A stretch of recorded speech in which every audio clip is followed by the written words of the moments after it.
What up, friends? I'll do it for the bit. And today we're going to be reviewing Purple Kiss's newest mini-album. Well, it's pronounced memeM, I think, but it looks like meme, which is a lot funnier.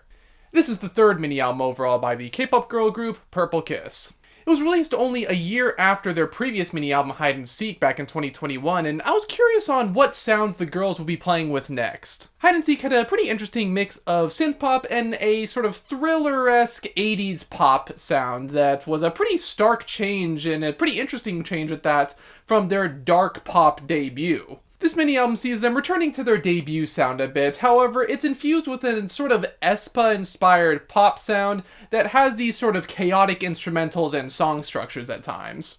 You know, as much as I do like aespa, Purple Kiss's attempt at that sound isn't as well done, I will say. There are definitely quite a few good tracks on here, however, I feel like some of the instrumentals can sound a bit like chasing trends without really understanding what made those trends good to begin with.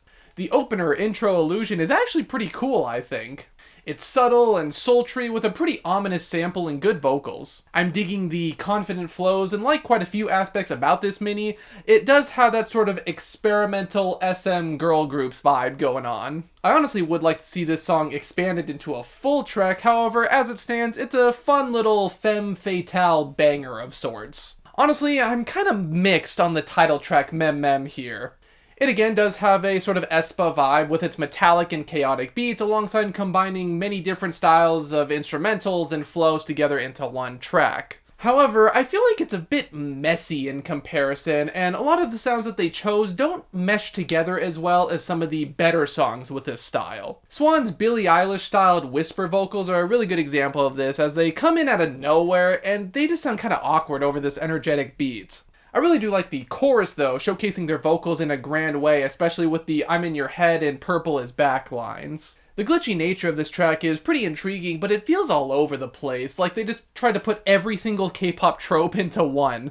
It's still a pretty fun song overall, however, I feel like it could have been way more refined. The next one, Oh My Gosh, is another track I'm kinda torn on. The Oh My Gosh delivery is really fun and playful, however, I find the main beat to be pretty bland. The verses especially have like no emotion in the instrumental. The vocals do try to make up for this, however that instrumental just doesn't back them up at all. Like the last song though, the chorus is very good, feeling very suave and catchy as these twinkling strings and synths kinda flutter in over the beat. I really wish the song's general pacing could match that chorus, almost giving it like maybe a Boy by EXID vibe or something.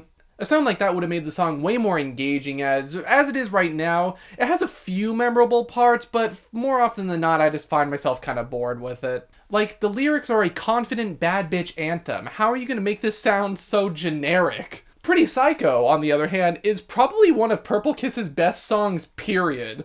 That opening harmony is super catchy, and goddamn, that bass and sample are just so lively and fun. Those flows are super smooth, just gliding over the beat, and the sound effects and vocals just make it seem like the girls are just having a great time here. That chorus is perky as hell, and the vibes just are immaculate. Each part from each member just blends together perfectly over this very bouncy instrumental, and the addition of the sound effects and the keys just add a really quirky flair. It almost sounds like a Mamamoo track at times, which is definitely a compliment.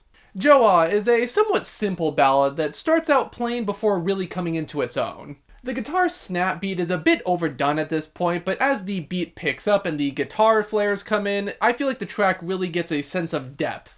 It helps add some spice, and the chorus is delicate and dreamy, giving off a very warm feel from all the members here. Yuki's rap especially is surprisingly smooth, adding to the very chill vibes that we got going on. Again, each portion's transition is seamless. The whole flow of this track is just very smooth. It helps the song feel whole, and the lyrics have that sort of bittersweet relationship breakup angle to them that just adds to this feeling. Hate Me, Hurt Me, Love Me is definitely the worst track on this mini-album, purely because it sounds like a Chainsmokers electro-pop tune that came 6 years too late. This style is so overdone and simple, and it just doesn't fit the aesthetic of this project. I can appreciate the punchy bass and synths at times, however the whole instrumental and beat, they just sound so dated. The flows are decent and the vocals are good, but it's just a surface level song that feels kinda awkward in the track listing. It's repetitive, it has that generic optimism in the lyrics, I'm just not a fan. Cursor is a pretty good ballad to close out the mini-album though. The acoustic guitar is a nice pace breaker, and the progression that the song has as we escalate to the bombastic and climactic chorus is really well done. Swan does a nice job on this track in particular, however each member adds their own unique vibe to it.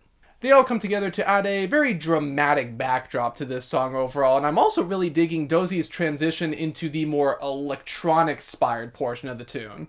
There's also this subtle piano that adds a surprising amount of texture to this song. It's definitely my favorite element on here. I also appreciate them delving into some darker topics in the lyrics, as the girls are seemingly dealing with this sort of depression where they don't even really know who they are.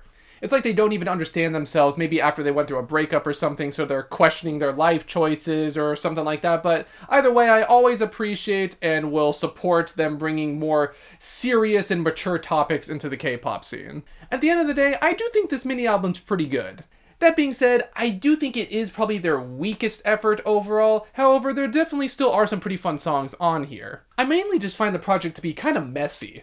It doesn't have a very cohesive sound, and some songs, like the title track especially, just sound kind of awkwardly put together, like they were chasing trends without fully realizing or committing to them. The lyrics are good, if nothing incredible, but more often than not, I find myself feeling kind of disappointed in the instrumentals, especially coming off of the previous mini-album. That one was a great and fun showcase of synth-pop, but this one was a bit less interesting in comparison. I honestly think they should retrace their steps a little bit, go back and see if they can expand on the sound that they played with on Zombie, instead of the more aespa-like, experimental, weirdo pop stuff that was going on here. I feel like that sound with Zombie fit their aesthetic a lot more than this one did.